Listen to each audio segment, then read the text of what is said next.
محەممەد شیع سوودانی سەرۆک وەزیرانی عێراق بەیاوەری شاندێک سەردانی ئەڵمانیای کردو و لەوێ هەندێک کۆبوونەوەی گرنگی ئەنجام داوە لەوانە لەگەڵ سەرۆک کۆماری وڵاتە لەگەڵ ڕاوێژکاری ئەڵمانیا کۆبۆتەوانێ وا بڕیارە چەند کۆبوونەوەیکی دیکەش ئەنجام بدەن.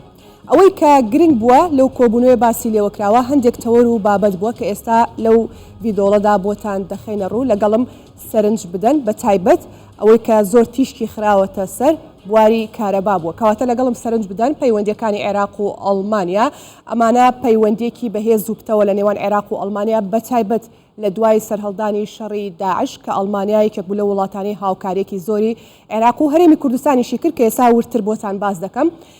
لە دوای کۆبوونەوەی سەرۆک وەزیرانی عێراق شاندی هەردوولا لەگەڵ ڕاوێژکاری ئەڵمانیا کۆنگرەیەکی ڕۆژنامەوانیان بەس لە نێو کۆنگرەکەدا باسی ئەو خاڵانەیان کریا خودت هەندێک لەو خاڵانەی کە گفتوگۆی لەسەر کراوە و ڕێککەوتنی لەسەر کراوە. واژۆکردنی لێکتێگەشتێکی هاوبەش لە نێوان وەزارەتی کارەبا و کارەبای عێراق و کۆمپانیای سمسی ئەڵمانی ئەم واژۆکردنی لێک تێگەشتنە کراوە پێشتر ڕێککەوتن هەبووە گەر هەڵە نەبم لە کابینەکەی عبادی ئەم ڕێککەوتنە کراوە ئێستا بۆ لێک تێگەشتنی زیاتر گفتوگۆ کراوە و واژۆکردنی لێک تێگەشتنی هاوبەش جارێکی دیکە لە نێوان عێراق و ئەڵمانیا کراوە. بۆچی کۆمپانیای سمس کە کۆمپانیایەکی ئەڵمانیە لە بواری تەکنەلۆژیادا کار دەکات کار لە سیستمی کارەبای عێراقدا بکات واتە هاوکارێکی زیاتری عێراق دەکات لە بواری کارەبادا. بەڵێ چیتر دەکات کۆمپانیاکە وێزگەی نوێی کارەبا دادەمەزرێنێت خۆ ئەگەر بێت و ئەم کارانە ئەنجام بدرێت وا باز دەکرێت کە 6,000 مێگاوات کارەبا لە عێراقدا زیاد دەکات ئەگەر بەپێی ئەم خاڵانە بێت ئەم ڕێککەوتن و لێک تێگەیشتانە کە لە نێوان هەردوولادا کراوە. خاڵێکی دیکە سوودوەرگرتن لە وزەی جێگرەوە واتە چی بەهێزی بە لەگەڵ وزەی خۆر ئەمانە پێیان دەوترێ وزەی جێگرەوە کە ئەڵمانیا دەیەوێت لەسەر وزەی جێگرەوە هاوکاری بکات هاوکاری عێراق بکات لە سیستمی کارەبادا. بەڵێ سوودانی هەندێک قسەی هەبوو هەندێک پەیامی هەبوو لە کۆنگرەکەدا بە تایبەت کامانە بوون گرنگترینیان لێرەدا دەخینە ڕوو باسی ئەوە کرد کە پەیوەندیەکانی عێراق و ئەڵمانیا نایابن واتە مەبەستی ئەوەیە پەیوەندێکی بەهێز و تونند و تۆڵ هەیە لە نێوان عێراق و ئەڵمانیا بە تایبەت لە بواری ئابووری و سەربازیدا کە ئەڵمانیا هەمیشە هاوکاری عێراق بووە. سوودانی دەڵێت دەمانەوەی ڕێژەی هەژاری کەم بکەینەوە و بەرەنگاری گەندەڵی ببینەوە. ڕێژەی هەژاری ئێستا لە عێراقدا لە 25 و بەپێی ئاماری دوایین ئاماری وەزارەتی پلاندانانی عێراق و باسی لەوە کردووە کە بەرەنگاری گەندەڵی ببنەوە ئەمە یەکێک بوو لەو خاڵانەی کە سوودانی لە کارنامەکەشیدا باسی کردووە کە کار لەسەر ئەم خاڵە بەجددی دەکات و بۆیە هەوڵی تەواوی بۆ ئەدات. بابزانین چی دیکەی وتووە سوودانی باسی لەوە کردووە کە سوود لە تواناکانی ئەڵمانیا لە کەرتی وزەدا وەردەگرین ئەوەی کە ئێستا هەر سوودانی و شاندەکەی لەوێن هەوڵ ئەدەن کە سوود لە ئەڵمانیا وەربگرن وتمان لێک تێگەشتن واژۆکراوە لە نێوان هەردوولاتە بە تایبەت باسی چی دەکات بە تایبەت لە بواری کارەبا لە کەرتی کارەبادا و بە هەمان شێوەش ئەڵمانیا پێویستی بەوزەیە بە تایبەت لە دوای جەنگی رووسیا و ئۆکرانیەوە کە بۆ خۆتان نەزانن ئێسا کێشەی وزە لە جیهاندا سەری هەڵداوە ئەڵمانیا دەیەوێت پێداویستی خۆی پڕکاتەوەنێ بۆیە لەم ڕۆوە و لەم خاڵەوە پێویستی بە عێراق هەیە. سوودانی چی وت لەوێ باسی لەوە کرد کە ئێمە وەکو عێراق بانگشتی کۆمپانیەکانی ئەڵمانیا بۆ بەرهێنان دەکەین لە عێراقدا لە سەرجەم سێکتەر و بوارەکاندا چونکە بۆ خۆتان دەزانن ئێستا ئەم چەند ساڵی دوایی بەتایبەت لە دوای شەڕی داعشەوە ئەڵمانیا عێراق ببورن جۆرێک لە سەقامگیری بەخۆی و بینیوە و دەیەوێت وە بەرهێنان زیاد بکات لە بوارە جۆرا و جۆرەکاندا.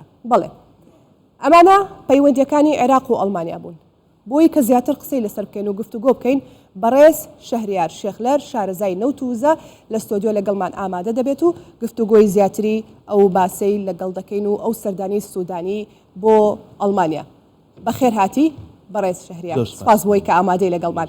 جارێ بابزانین ئەو سەردانی سوودانی بۆ ئەڵمانیا چ گرنگێکی هەیە. ئێمە لێرە هەندێک شتمان خستە ڕوو و لەگەڵیشمان بوو لە ستۆدیۆ هەندێک هەواڵ و زانیاریمان خستە ڕوو گرنگیەکە بە تایبەت لە بواری وزەدا چ گرنگێکی هەیە ئەم سەردانە؟ دەتوانین بڵێن عێراق زۆر پێویستی بەوە هەیە کە زۆر بە خێرایی و بە سوود وەرگرتن لە تەکنۆلۆژیای ڕۆژ بە تایبەت لە تەکنۆلۆژیای وڵاتانی ڕۆژئاوایی توانێت پەرە بدات بە کەرتی وزەی خۆی هەم لە ڕووی نەوت و گازی سروشتیەوە هەم لە ڕووی کارەباوە. لە چەند ساڵی ڕابردوودا بەتایبەت لە پاش 2016 زۆربەی کۆمپانیا ڕۆژاواییەکان لە عێراق ڕۆشتونەتە دەرەوە. جا چ کۆمپانیا ئەمریکایەکان چ کۆمپانیا ئەوروپاییەکان. و لە زیاتر پشکی کۆمپانیا ڕۆژ هەڵاتیەکان وەکو رووسیا و چین بەرز بۆتەوە. ئەمن پێم وایە سوودانی هەم لە ڕووی سیاسیەوە دەیهەوێت هاوسەنگیەک لە نێوان ڕۆژهەڵات و ڕۆژ ئاوا بۆ لە ناو عێراقدا جێبەجێ بکات، هەم لە ڕووی ئابووریەوە کە بەتایبەت لە بواری وزەوە و ئەم سەردانەشی کە لە پاش ئەو پێم وایە سەردانی ئەمریکاش دەکردرێت زیاتر لەبەر خاتری ئەوەیە کە پەیوەندیە ئابووری و پەیوەندیەکانی کۆمپانیا وزەیەکانی ئەو وڵاتانە لەگەڵ عێراق گەشەی پێبدا چون عێراق زۆر پێویستی پێێتی. باش ئێستا دەمانەوێت بۆ خۆتان نەزانن بە تایبەت لە دوای هەڵگیرسانی جەنگی رووسیا و ئۆکرانیا بە شێوەیەک لە شێوەکان لە جیهاندا ئەزمەی وزە دروست بووە، کێشەی وزە دروست بووە بە تایبەت بۆ وڵاتانی ڕۆژئاوا. کەواتە لە ڕووی وزەوە عێراق دەتوانێت چی بۆ ئەڵمانیا بکات. وەکوی کەزانیمان عێراق پێویستی بە ئەڵمانیایە کە هاوکاری بکات لە ڕووی سەربازی ئەمنی ئابووریەوە، بەڵام عێراق دەتوانێت چی پێشکەش بکات. عێراق چوارمین یەدەکی نەوتی دنیای هەیە و ئێستا دووەمین بەرهەمهێنەری نەوتە لە ئۆپێکدا. بەڵام بێزگەلەوە عێراق یەدەکێکی گەورەی گازی سروشتی هەیە کە ئاخر خەمڵاندنی بۆ گازی سروشتی لە عێراقدا دەگەڕێتەوە بۆ 2000. یعنی لە پاش 2003 خەمڵاندنێکی یەکجار ئەوتۆوە بە تەکنۆلۆژیای ڕۆژی بۆ نەکراوە لەبەر خاتری ئەوە پێدەچێت یەدەکی گازی سروشتی عێراق زۆر زیاتر بێت لەوەی کە هەیە. عێراق ئێستا خۆی لە ناو خۆیدا پێویستی بە گازی سروشتی هەیە و ئێستا لە دەرەوە هاوردەی دەکات. ئەگەر بتوانێت پەیوەندێکی باش لە ڕووی بەرهەمهێنانی گازی سروشتی چ گازی سروشتی هاوڵ و چ گازی سروشتی تەنیا لەگەڵ کۆمپانیا ئەوروپیەکان و کۆمپانیا ئەمریکەکان ساز بکات، دەتوانێت جگە لەوەی کە ئەولەویەتەکانی یەکەمی ناوخۆیی دابین بکات یارمەتی وڵاتانی ئوروپایی بدات بۆ کورتهێنانی گازی سروشتی خۆیان کە لە پاش شەڕی ئۆکراینەوە تقریبا دەتوانین بڵین بۆ تەقیرانێک لەوێ دەتوانێت هاوکار بێت جێگرەوە بێت. دەزانن رووسیا ڕۆژانە لە 2021دا نزیکەی 500 میلیۆن متری سێجا گازی سروشتی بۆ ئوروپا هەناردە کردووە و عێراق ئێستا ئەگە هەرێمی کوردستانی لێ حساب نەکەین تەنیا نزیکەی 10 بۆ 12 میلیۆن متری سێجا گازی سروشتی بەرهەم دەهێنێ. یعنی فاسیلەکە یەکجار زۆرە لەوەی کە عێراق بێوێت جێگای هەمووی گازی سروشتی رووسیا یان بەشێکی زۆر بکاتەوە، بەڵام دەتوانێت هاوکار بێت. هاوکاریەکەش چۆنە؟ یەکێتی ئوروپا بە پێی پلانی ئەوەیە کە 25% ئەو قەبارە گەورەی کە لە رووسیا هاوردەی دەکرد بە وڵاتانی دیکە پڕ بکاتەوە. ئەم وڵاتانی دیکە لە ئازەربایجانە، لە ئێرانە، لە عێراقا و تەنانەت لە وڵاتانی مدیتەرانەیە بەتایبەت لە ئیسرائیل و لە وڵاتانی باکووری ئەفریقاوە.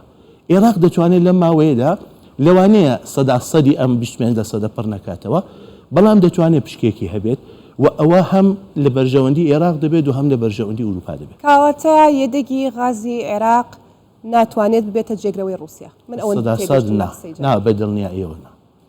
باش و یەدەکی هەمووی ئەو وڵاتانەی کەش بە تەنیا ناتوانن ببنە جێگرەوەی رووسیا لەبەر خاتی ئەوەیە کە لەم برا گەورەیەی کە رووسیا بۆ ئوروپای هەناردە دەکرد، ئوروپا خۆی پلانەکەی ئەوەیە 25% بە باشتر بە ئیستفادەکردن و باشتر بەکارهێنان دابەزێنێ، 25% لە وڵاتانی دیکە جۆبران کاتەوە، نزیکەی 20% بە وزە نوێبووەکان وەکو وزەی با و وزەی خۆر و وزەکانی دیکە جۆبران کاتەوە، باقیەکەی LNG بکڕێ. یعنی ناتوانین بڵێن تەنانەت ئەگە ئازەربایجان، ئێران، عێراق، ئیسرائیل، میسر، ئەلجەزائیر ئەمانە هەمووشی بکەونە سەر یەکتری ناتوانن جێگەی رووسیا 100% پڕکردنەوە. باش باسی وزە نوێبووەکانت کرد کە ئەمەش خاڵێک بۆ لە نێوان عێراق و ئەڵمانیا باس کراوە. ئەڵمانیا دەیەوێت لەو ڕۆ هاوکاری عێراق بکات. پرسیارەکە ئەوەیە ئایا کەشوهەوای عێراق لەبارە تا ئەڵمانیا بتوانێت لەو ڕۆوە هاوکاری عێراق بکات؟ هاوکاری دەتوانین بڵین وەکو ئەوەی کە بیفرۆشێت. ڕەنگە تۆزە کەشناسیانەش بێت پرسیارەکەم، بەڵام دەتوانی هەر لەو ڕۆی خۆتەوە شەرحی بکەی بۆمان. دەزانن چۆنە عێراق لە پاش 2013ەوە و بەرهێنانی بیانی لێی هەردا بەزیوە. 2017 نەبێ نەختێک بەرز بۆتەوە. لە 2019 و 2021 ئەو دابەزینە بەردەوام بۆ، یعنی وە بەرهێنەری بیانی بەتایبەت وە بەرهێنەری ڕۆژئاوای عێراقیان بەجێهێشتووە. ئەمەش بە پێی کەش و هەوا و بارودۆخی سیاسی و ئابووری و ئیداری عێراقا دەنا ئەوان خواستیان هەیە کە لە عێراقدا ئیش بکەن. هەر بۆ جۆرێک کە لۆیدز لە دراسەیەکدا باسی دەکات 4-5 زانای سەرەکی باز دەکات. یەکیان هەر ئەوەیە کە سوودانی باسی کردو گەندەڵێکی زۆر لە عێراقدا هەیە. یەکیان ئەوەیە کە ناسەقامگیرێکی ئیداری لە عێراقدا هەیە. لە ڕاستیدا کۆمپانیا ڕۆژئاواییەکان بەتایبەت کۆمپانیا ئەڵمانیەکان زۆر محتاتن. لەوانەیە ئەمان لە سەرەتادا وەکو وەبەرهێنەر نێنە ناو عێراقەوە، بەڵام بەهۆی ئەوەی کە خاوەنی تەکنۆلۆژیایەکی زۆر پێشکەوتون لە وزە نێبووەکاندا دەتوانن ئەگەر عێراق خۆی ڕۆڵی دابینکردنی سەرمایە و فاندەکەی بژێڕێت دەتوانن یارمەتی بدەن ئەم تەکنۆلۆژیای بخەنە اختیارەوە. بەڕێز شەهریار، من لە کاتی گرافیکەکە باسم لەوە کرد سەرۆکوەزیرانی عێراق بانگشتی کۆمپانیا بیانەکانەکەەوە کۆی بەڕێزیش ئیشارەتت پێدا. باسیم لەوە کرد کە ئێستا دۆخی عێراق جیاوازترە لە ساڵانی ڕابردوو بە شێوەک لە شێوەکان کە شەڕی داعش نەماوە دەتوانانی بڵێ کەمێک ئارامترە یاخود سەقامگیرترە. ئایا بەڕاستی عێراق ئێستا جیاوازە لەگەڵ ساڵانی ڕابردوو دەتوانێت دەرگایە گواڵا بکات بۆ بەرهێنەرە بیانیەکان؟ من پێم وانە متمانەوە هەڵبەت مەبەست. من پێم وانە ئەم متمانە بەس نەبوونی شەڕی داعش نییە. مەسەلەن یەکێک هەر لەو بێزگە لەو دووسێ بابەتەی باسم کرد بەڵام بواری ئەمنی خەڵکی گرنگە بەلای بە دڵنیاییەوە باشتر بووە. بەڵام کۆمپانیایەکی بیانی کە بیاوێ لە عێراقدا وەبەرهێنان بکە ئەمنیەتی لە سەرەتادا دەوێت، نەبوونی گەندەڵی و نەبوونی کێشەی دەوێت. یەکێک لەم بابەتانی کە لۆیدز باسی دەکات باز لەوە دەکات کە لە عێراقدا وەبەرهێنەری بیانی ئەگەر تووشی کێشەیەکی یاسایی ببێت زۆر بە ئەستەم دەتوانێت بەرەندەی کێشەکە بێت و بیباتەوە مافی خۆی بستێنێ. بابەتی دیکە باز لەوە دەکات کە پەیوەندی بانکی عێراق لەگەڵ وڵاتانی دەرەوە زۆر لاوازە. وەبەرهێنەری بیانی بۆ هێنانی پارەی پێویستی بە بانکە، بۆ برنەوەی پشکی خۆشی پێویستی بە بانکە. یعنی دەتوانین بڵین کۆمەڵێک شت دەبێ ڕوو بدات کە بڵین ئەم کێشە کەشێکی لەبارەوە دەتوانێت لێرە بە خێرایی وەبەرهێنان بکردرێت. بەڵام سەرەتایەکە بۆ باشتر بوون.